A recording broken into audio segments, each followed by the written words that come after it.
নমস্কার। যুক্তি তর্ক সঙ্গে অর্কই আপনাদের স্বাগত। আপনাদের সঙ্গে আমি অর্কপ্রভ সরকার। কয়েকদিন আগে খোকাবাবু বলেছেন ৪ঠা মে ফলাফল বেরোনোর পর মাইকে রবীন্দ্রসঙ্গীত বাজবে, সঙ্গে ডিজেও বাজবে। আরে রবীন্দ্রসঙ্গীতের সঙ্গে ডিজের কি সম্পর্ক? আসলে খোকাবাবু চমকাতে চেয়েছেন, ভয় দেখাতে চেয়েছেন বিরোধী দলের কর্মী সমর্থকদের, যে এমন একটা ন্যারেটিভ তৈরি করা যে ৪ঠা মের পরে তৃণমূল আবার ক্ষমতায় আসছে। শুভেন্দু অধিকারী সঙ্গে সঙ্গে জবাব দিয়েছেন, খোকাবাবু যদি ভেবে থাকেন যে 2021-এর পুনরাবৃত্তি করবেন, ভুল ভাবছেন, মূর্খের স্বর্গে বাস করছেন। হামলা হলে প্রতিরোধ হবে, অর্থাৎ একতরফা দাদাগিরি করে, বাঁদরামি করে শাসকের লুম্পেন প্রলেতারিয়েত এবার আর সুবিধা করতে পারবে না। ঠিক এই আবহে দক্ষিণ কলকাতায় নির্বাচন ডিইও, ডিস্ট্রিক্ট ইলেকশন অফিসার, সমাজ মাধ্যমে পোস্ট করেছেন, নির্বাচন হবে ভয়মুক্ত, ছাপ্পামুক্ত, বুথ জ্যাম মুক্ত, অবাধ, নিরপেক্ষ। আর ভোট লুটেরারের দল যদি চমকাতে চেষ্টা করে, যদি ধমকাতে চেষ্টা করে, বাঁদরামি বরদাস্ত করা হবে না। নজিরবিহীনভাবে কমিশন বলেছে বার্নল আর বোরোলিন রাখুন, জুলুনি বন্ধ করতে। বার্তা খুব স্পষ্ট, সর্বস্তরের প্রশাসনিক আধিকারিকদের এবং লুম্পেনদের। হয় লুম্পেনরা হয় চুপচাপ 23 তারিখ 29 তারিখ ঘরে বসে থাকবেন, আর যদি বাঁদরামি করার চেষ্টা করেন, ভোটারদের ভয় দেখাবার চেষ্টা করেন, তাহলে কমিশনের প্রত্যাঘাতের জন্য প্রস্তুত থাকুন। সেই প্রত্যাঘাতের ক্ষত কিন্তু তাড়াতাড়ি শুকোবে না, তাই বার্নল বোরোলিন সঙ্গে রাখতে হবে। আপনাদের স্বনির্বন্ধ অনুরোধ, চ্যানেল সাবস্ক্রাইব করবেন এবং থ্যাঙ্কস বাটনে ক্লিক করতে ভুলবেন না। আমাদের খোকাবাবু তো 7 লাখি ভোটে জেতেন। ফলতা, ডায়মন্ড হারবার, বিষ্ণুপুর, ওখানে ভোট হয় না, ওখানে ভোটের নামে লুট হয়।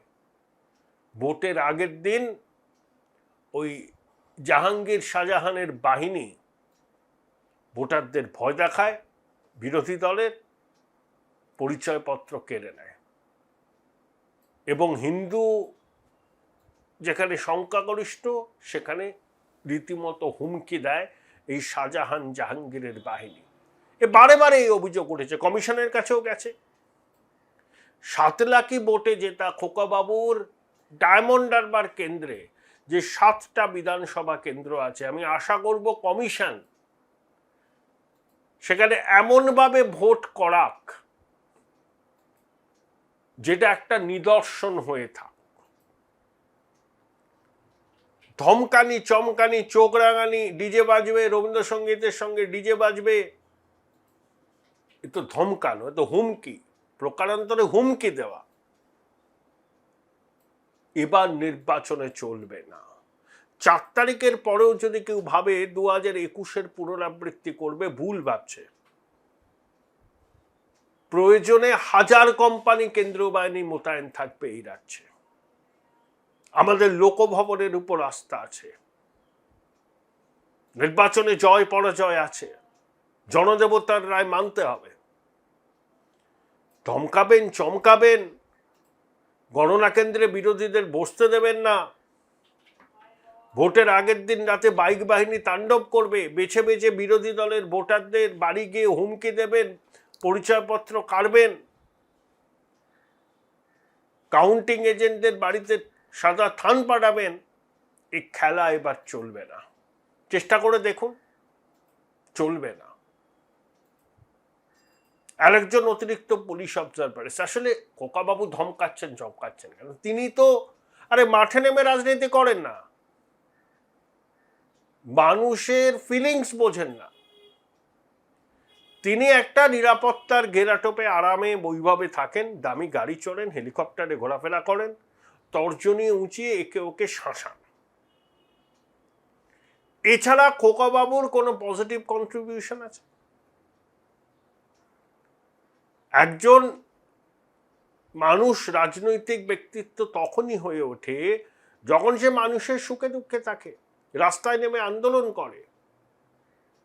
খোকাবাবুকে জীবনে কোনোদিন আন্দোলন করতে দেখেছেন? এই যে তারাপীঠে মায়ের মন্দিরে গেছিলেন খোকাবাবু, নিজের ইউটিউব চ্যানেলে ছবি পোস্ট করেছেন, সবুজ গালিচা, খোকাবাবু বীর দর্পে হেঁটে যাচ্ছেন, নিরাপত্তা রক্ষী আছে, নমস্কারও করছেন, হাতও মেলাচ্ছেন, কিন্তু মানুষ কিরকম নিষ্পৃহ।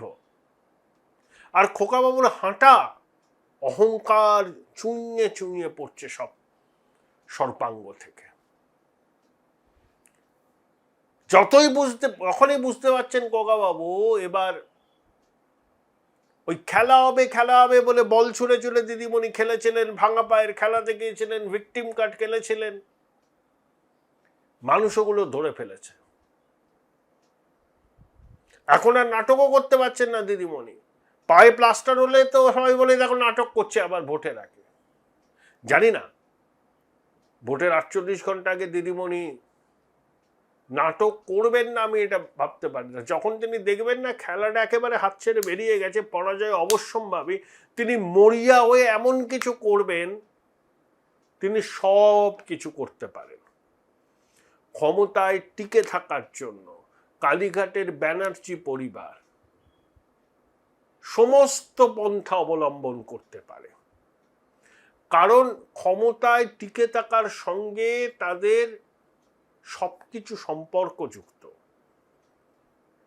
একটা রাজনৈতিক দলের আদর্শ থাকলে তারা জানে আজকে আমি হেরে গেছি, বিরোধী আসনে বসবো, আবার চলে আসবো ক্ষমতায়।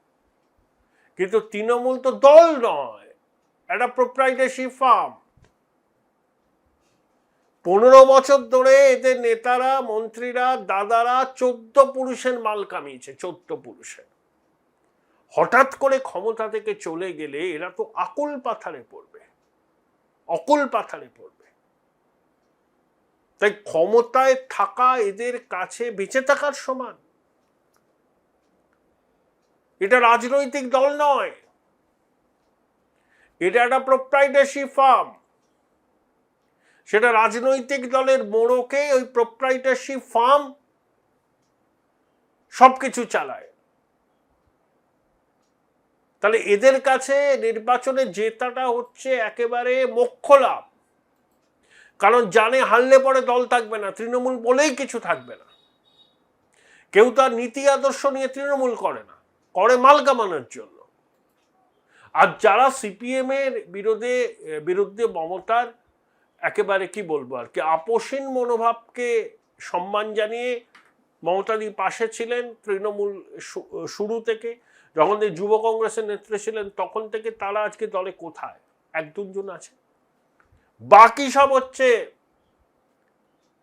11-র পরে এসে দাপাদাপি করা, আর খোকাবাবুর অনুগত লোকদের দাপাদাপি। আর আইপ্যাকের সহপ্রতিষ্ঠাতার 10 দিনের ইডি হেফাজত খোকাবাবু রক্তচাপ বাড়িয়ে দিয়েছে, অজানা আশঙ্কায় ভুগছেন তিনি।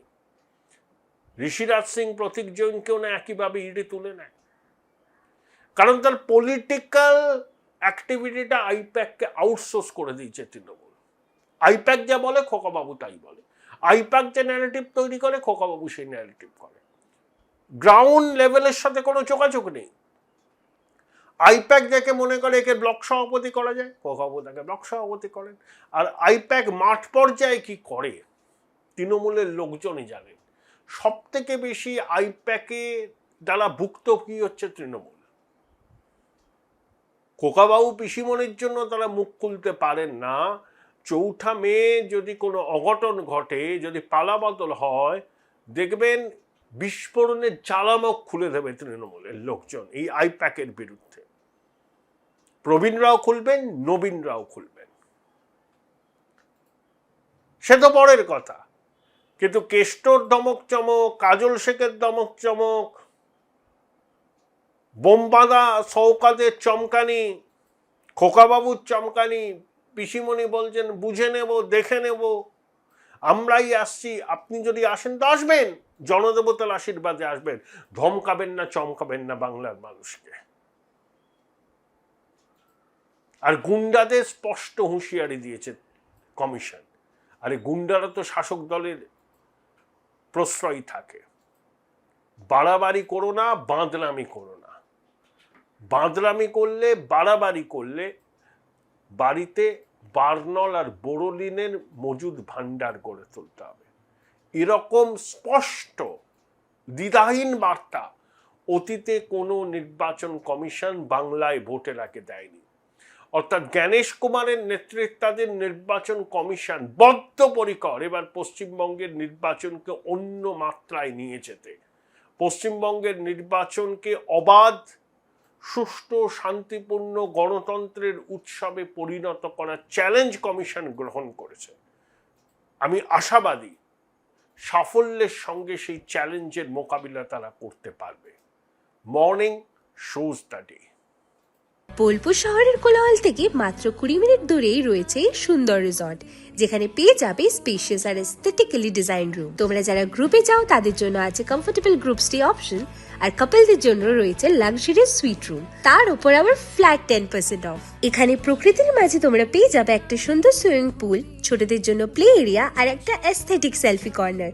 প্রপার্টিটা পুরোটাই পেট ফ্রেন্ডলি, আর এখানে আছে অনেক কিউট ছোট ছোট র্যাবিটস। সকালের ব্রেকফাস্ট থেকে ডিনার পর্যন্ত পেয়ে যাবে একদম হোমলি কমফর্ট ফুড, যা এক কথায় অসাধারণ। বেঙ্গলি কুইজাইনের সাথে সাথে পেয়ে যাবে চাইনিজ আর নর্থ ইন্ডিয়ান অপশন। বিকেলে বনফায়ারের আলো, বন্ধুদের সাথে আড্ডা আর খোলা আকাশের নিচে গ্রাম বাংলার হাওয়া, পুরোটাই এক অপরূপ অনুভব। তাহলে বলো তোমরা কবে প্ল্যান করছো এই পিসফুল এসকেপটা? And don't forget to follow miss cupcake for more such travel updates.